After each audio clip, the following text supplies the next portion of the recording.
Hello, welcome to another episode of Cotton. And today my guest is Paranjay Guha Thakurta, who is an editor, journalist, and a publisher, author. Paranjada, today I would like to discuss the Pegasus spyware with you.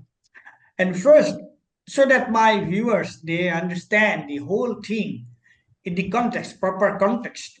So I'd like to, and I think there's a case in the Supreme Court which is going to be heard on 26th of this month. So 22nd.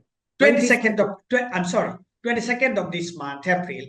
So first I would like to get an overview of the whole thing from you so that my viewers could understand what it is all about and what is the significance, why is it talked about so much.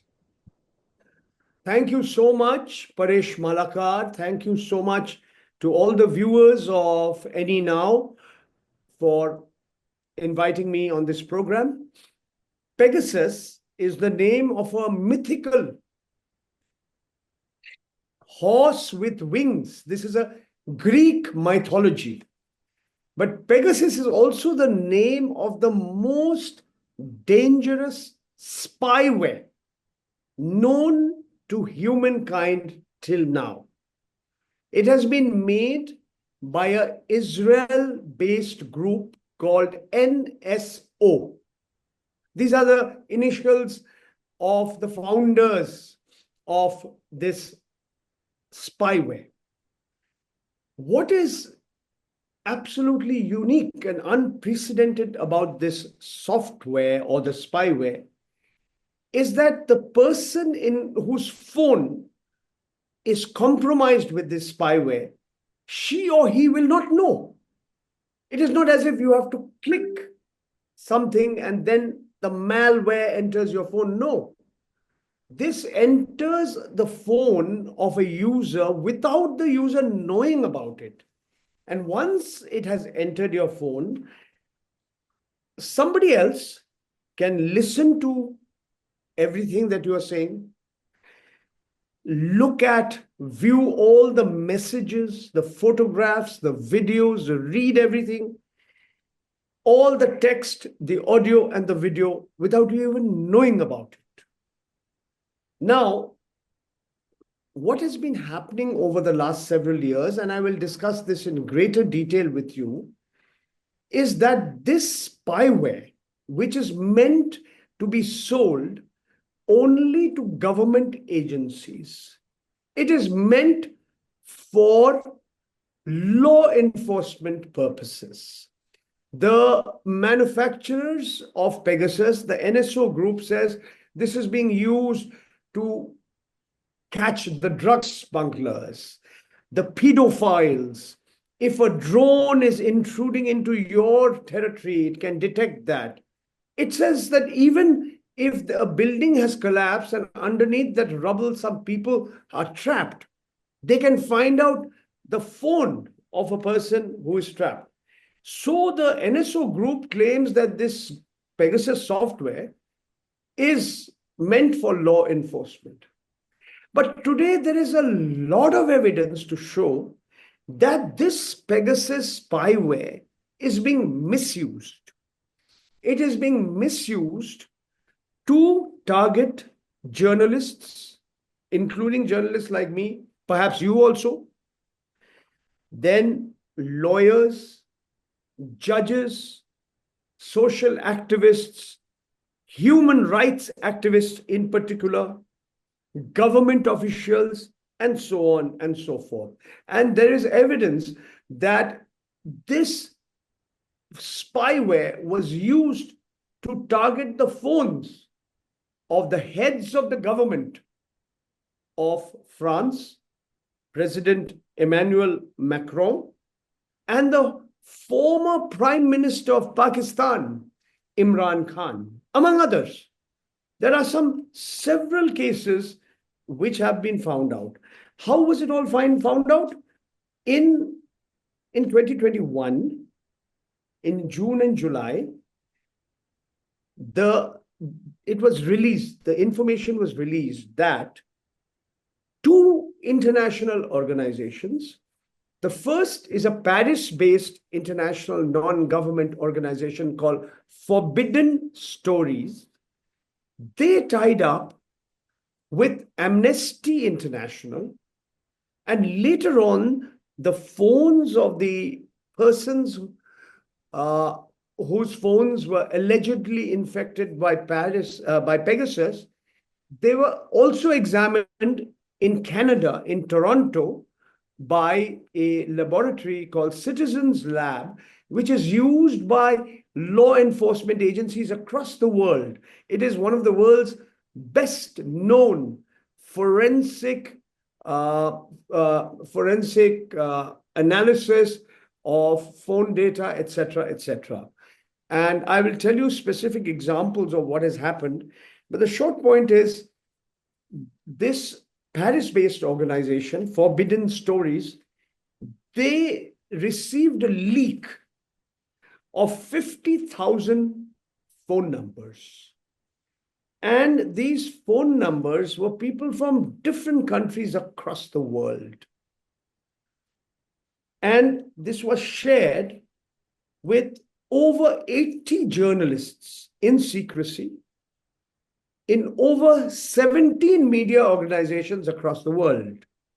For instance, in India, their partner or the partner of this team was The Wire. Now, what happens is these numbers are just numbers, but you know which country that has come from. So these journalists were asked to find out who did these numbers belong to. And they found that there were important political opponents, journalists, lawyers. I will name you all these names as our discussion proceeds. But what is truly amazing, and this is something too I want to tell you and your viewers, how the government of India remains in a complete state of denial. And we will have to wait and watch what happens after the 22nd of April, when the judge of the Supreme Court of India, Justice Surya Kant, will start hearing this matter. It was supposed to be heard earlier, but there were several petitioners and not everybody was named. So all the names are now together. I am also one of the petitioners. So this is the story in a nutshell, that this software, this spyware called Pegasus, maybe it is being used for law enforcement purposes to capture terrorists and drug dealers and pedophiles, but it is also being misused to target those who are critical of the ruling government in New Delhi, the ruling regime in New Delhi. This includes the political opponents, people who belong to different political parties, as well as journalists, lawyers, judges, government officials, activists, and so on and so forth. The thing is, actually, when last evening we discussed that, okay, today we are going to discuss Pegasus, the spyware. And Pegasus was in the newspaper a long time back. But with your initial comments and remarks, with your introduction, you have put it in such a way, now we know that how dangerous this actually spyware is, how dangerous.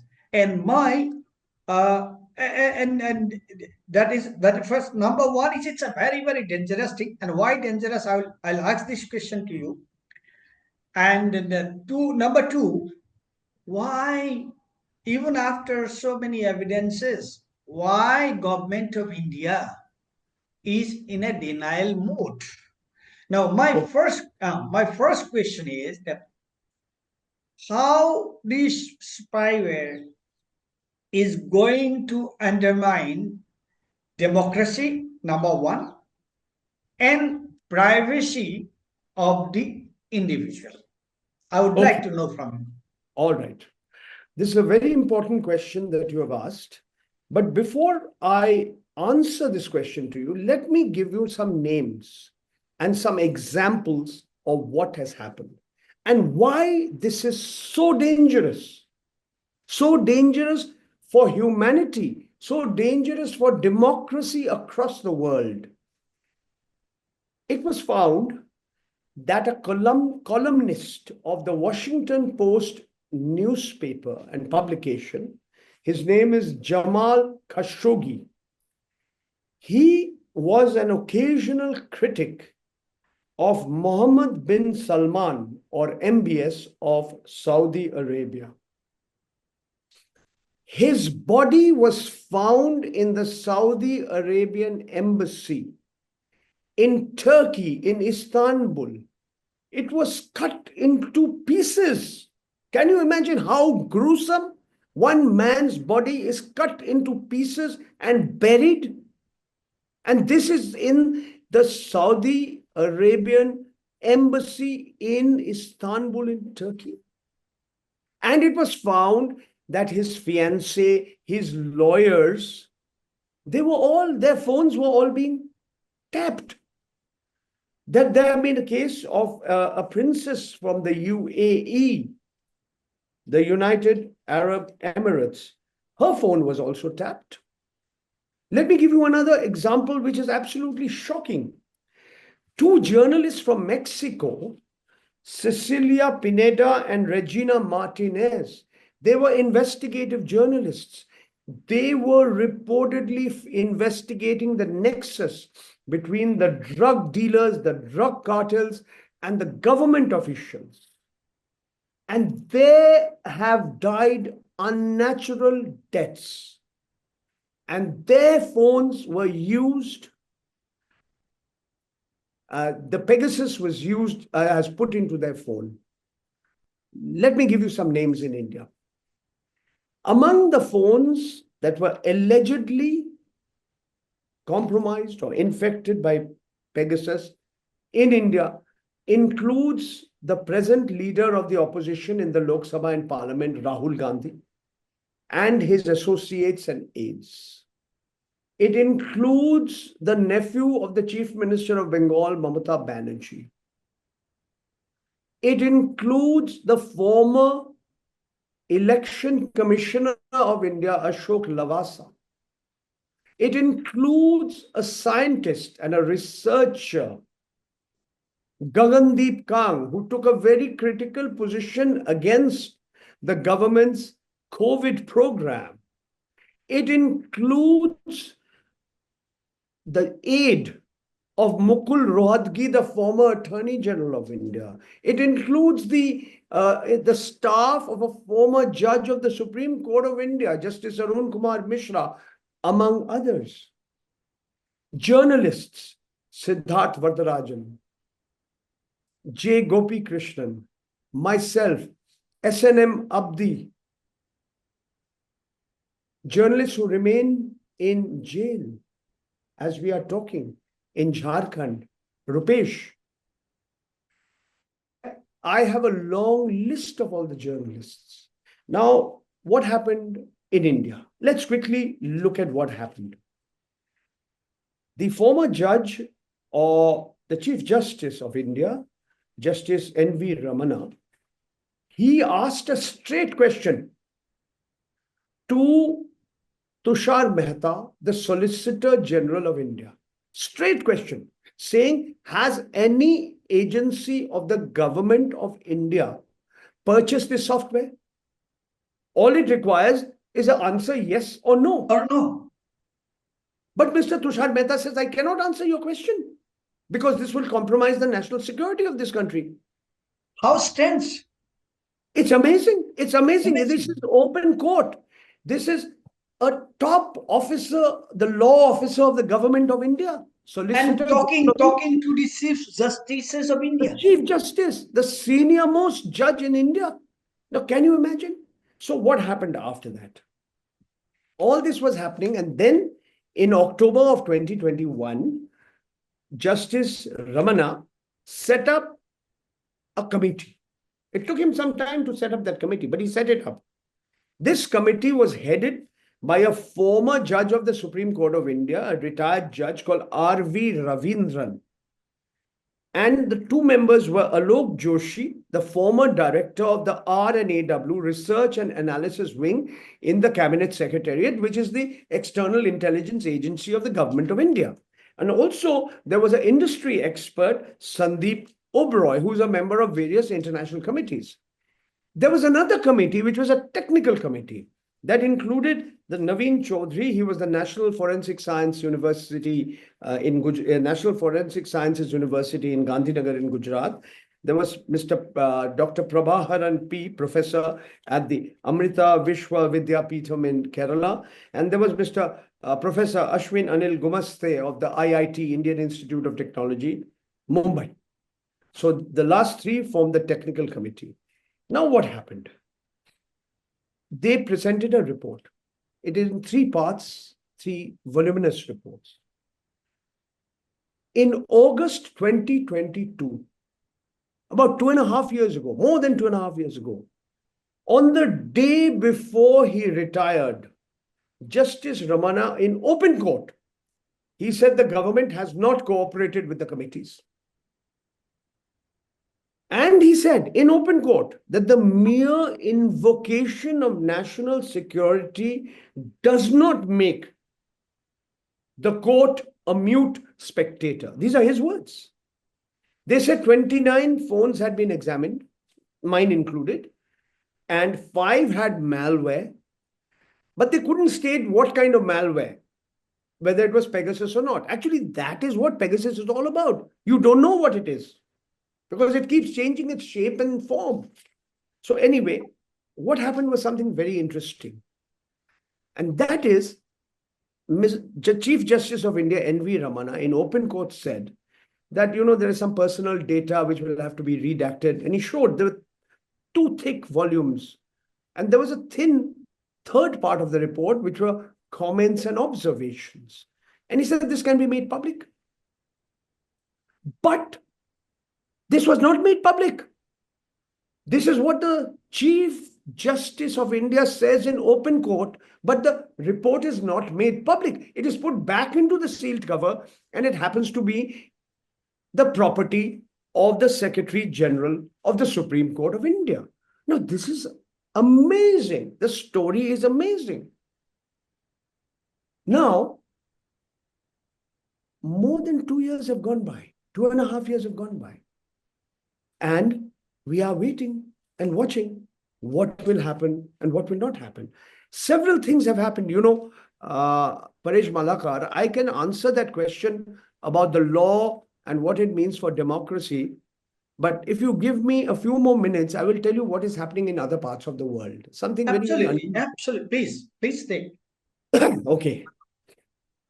You see, way back in 2019, a lawsuit had been filed by WhatsApp Incorporated. Now, this is part of the Meta Group. This had been filed before a court in California. The U.S. District Judge of the Northern District of California, Judge Phyllis Hamilton. Now, she heard this case from 2019 all the way for the next 5 years, almost 5 years.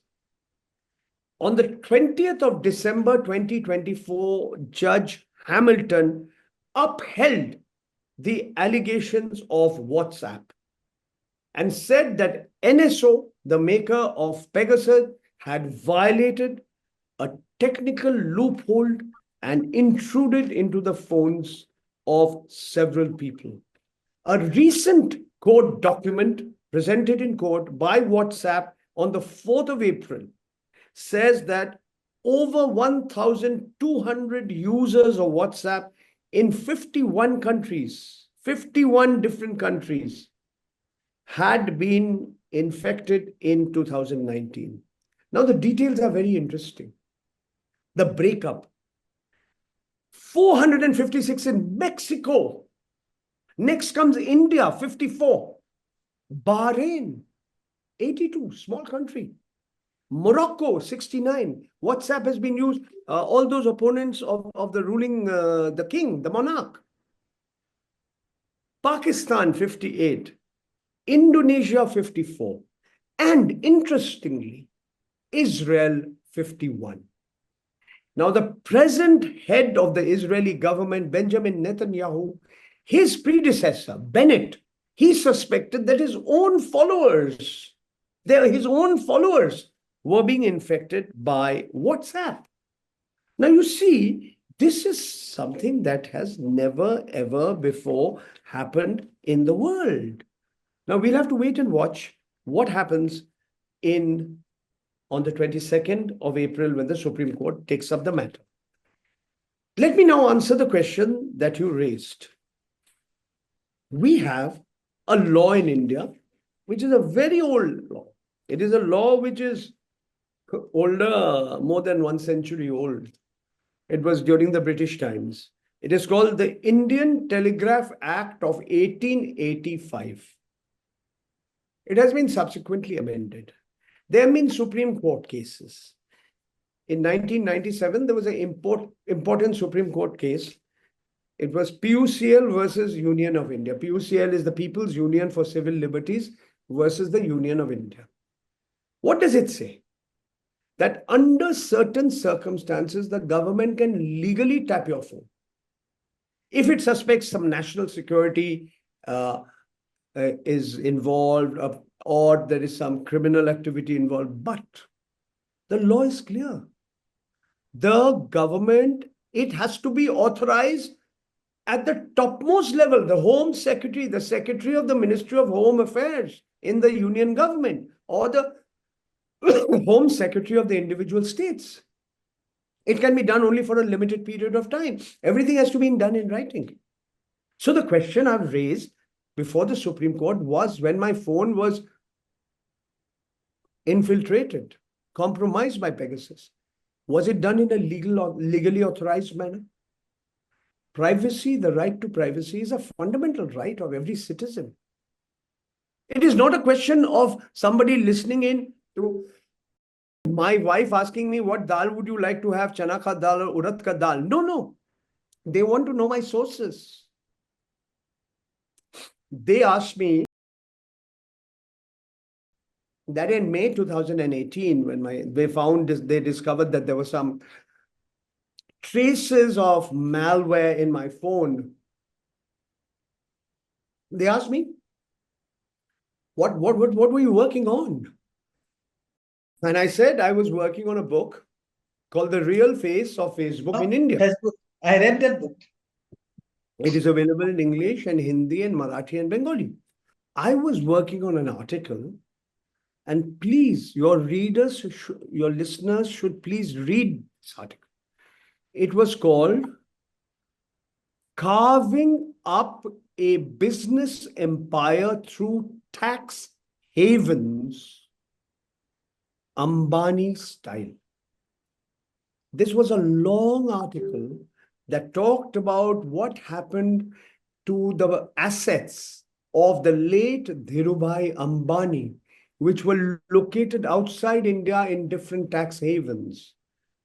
And I asked what the government of India, the income tax department, what they were doing. Were they investigating it?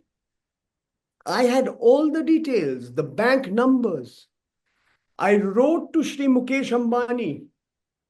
I wrote to Shri Anil Ambani. I wrote to their corporate communications head. I wrote to them.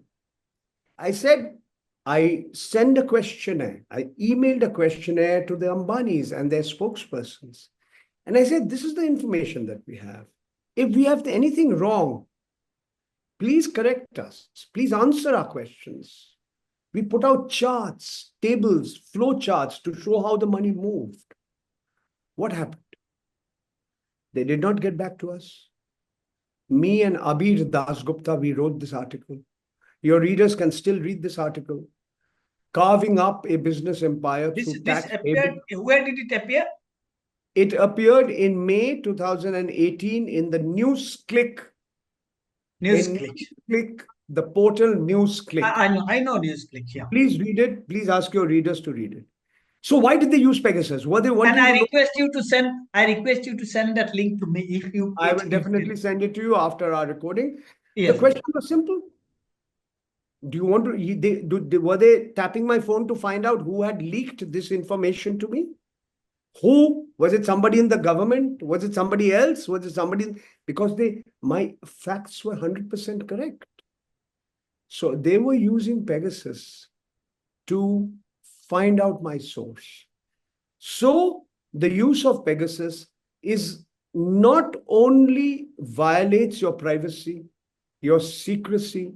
For a journalist, it compromises your sources, and therefore it is very bad for democracy in India and the world.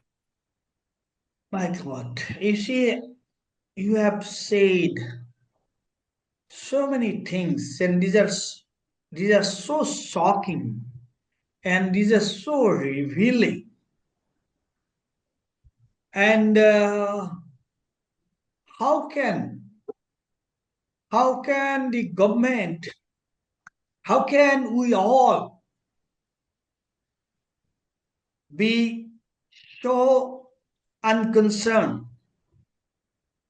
How can we be sitting idle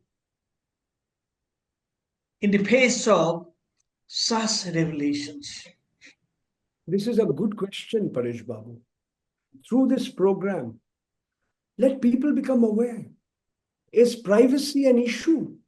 Does it concern ordinary people? Yes, telephones have been tapped in India for a long, long time. There have been spies all over the world from time immemorial. But today's technology, today's modern information technology, where a mobile phone has become a part of a human being's body, we are addicted to that gadget. We wake up in the morning and look up the gadget. We go to sleep when you're looking up the gadget. Out of over 8 billion people on this planet, 6 billion have used the internet at some point of time or the other in India. In India, we have 140 crore, 1.4 billion people. And if you look at the website of the Telecom Regulatory Authority of India, there are over 1.15 billion, 115 crore subscribers. That means SIMs, subscriber identity module. What does this mean? In most parts of India, there are more SIMs than human beings. This is the new India, and this is the new world, where those who are in positions of power and authority, they have the money to get into your phone and find out everything. People are using Signal, but we have seen even WhatsApp can be compromised. What do I do? If somebody wants, I don't want others to hear what I'm doing, I put my phone next to some music right in front of the speaker. Or I say, I leave my phone somewhere. I'll detoxify myself. I'll go and take a little walk, go to a park and walk and talk to that person. This is the only way I can protect myself and protect my sources. People have become scared. Even so many journalists whose names appeared in that list, they were unwilling to have their phones forensically examined. In an earlier program of yours, Paresh Babu, you know how we talked about the NewsClick episode.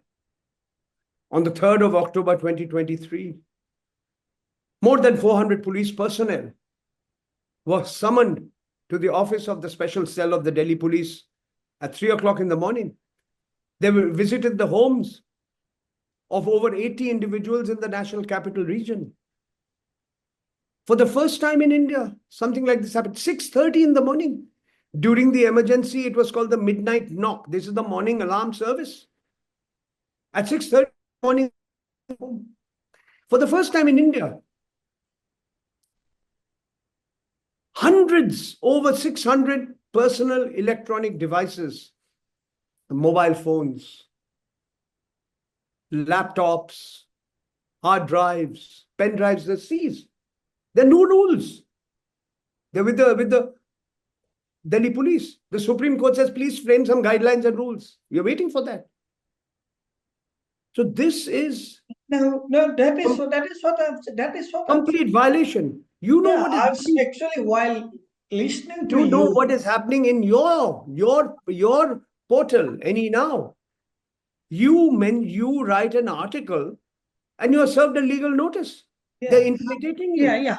So now my question is, now you see when I was listening to you, when I'm listening to you, I was just thinking that I have in my, you see, in last, I am here with Northeast now for last 3 years, and in last 3 years I have interviewed many people on many things, but this interview with you is shocking and revealing, and the kind of things actually we have discussed and you have revealed here today, I do not know, I don't have language to express my reaction to that.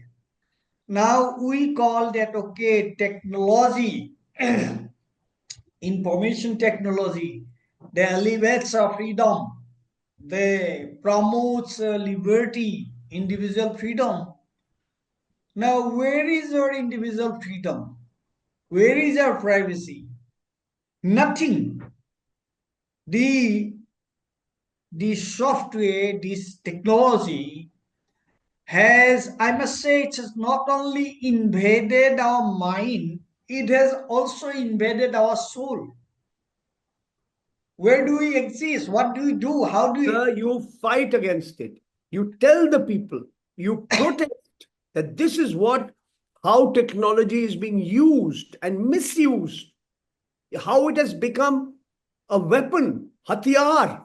It has become a weapon which is being misused by those who are in power against journalists, against anybody and everybody who raises question. You are seeing what has happened in your state in Assam. Yeah, A no, young journalist, he raises some questions and about a bank he's put behind bar. put behind bars. You are doing your duty. Yes, If you and did then not we're have an that, independent that, that media, now another thing is that, okay, you have actually developed a software, a very sophisticated software, where it can which can be used for, you see, for positive purposes, but then there must be stringent law, legal protection, that these are not used actually unauthorized. And which you are saying about this telegraph law, Act the act, telegraph act. Now, 1885 Indian Telegraph Act. yeah. So, okay, you have discovered, you have invented some software, very good, very powerful software, no problem. But why do you use it as a weapon of domination and control instead of elevating democracy, elevating our individual personal freedom? So I must say that whatever you have said today is shocking, very shocking, and you have said everything with so much involvement. And I'm sure the people who would be watching this discussion, they would understand that how our privacy and freedom are being compromised. And I personally myself would like to write on this and elaborate speech on this, so that these things are in record, on record. People can go back to that. That's very important. So If I can suggest one or two things. Firstly, there is a book I will give you the names of three books, and I will strongly recommend that your viewers have a look at this book. Uh, One is a book that was published by an American. She's a scholar. She's an American scholar. Her name is Dr. Shoshana Zuboff. Can you show the book? Can you show the Huh? book like this? I'll have to find it. I'll Okay, give it it's in okay. Okay. writing. It's all available. Ah, Her name is Professor Shoshana Zuboff. The title of the book, The Age of Surveillance Capitalism, and the oh, subtitle, very, I very, have that book. very Surveillance significant. capitalism, I have. That the subtitle is The Fight for a Human Future at the New Frontier of Power. That's one book. Yeah. Then there is a book that has been written by two French journalists who used to work with Forbidden Stories. Their name is Laurent Richard and Sandrine Rigaud. This came out only in 2023. It's called Pegasus, the story of the world's most dangerous spyware. And also, I will suggest that those who are subscribers to Netflix can see a long documentary film where it is called The Social Dilemma. So I'll send you the connect. I'll Like, send can you send you. these things? I have one book that surveillance capitalism. I have. I bought that book recently. So I think Puranjaya, Ami, we have almost come to the conclusion of our discussion. Now we shall, we are looking forward to this hearing on 22nd of April. What happens? Maybe after that we shall do a follow-up story on this. And meanwhile, all the references, these references of the article and these things. So we should all our viewers should actually try to get hold of those materials and read them and actually know how dangerous things are happening in this world in the name of technology and how they are trying to actually intrude our privacy and how actually democracy is being in actually is in danger. So everything maybe we'll be able to understand all these things very clearly once we go through this material. So I thank you very much for sharing your thoughts today. And I yesterday when we spoke on the phone, I didn't know that it would be so interesting, so revealing, so amazing, so shocking. Thank you, Pranay, Thank you. Paranjada, once again, and I will meet again, maybe Thank, with another follow-up story. Thank you very thank much. thank Okay, you so bye-bye. much. Bye. Take care. Take care.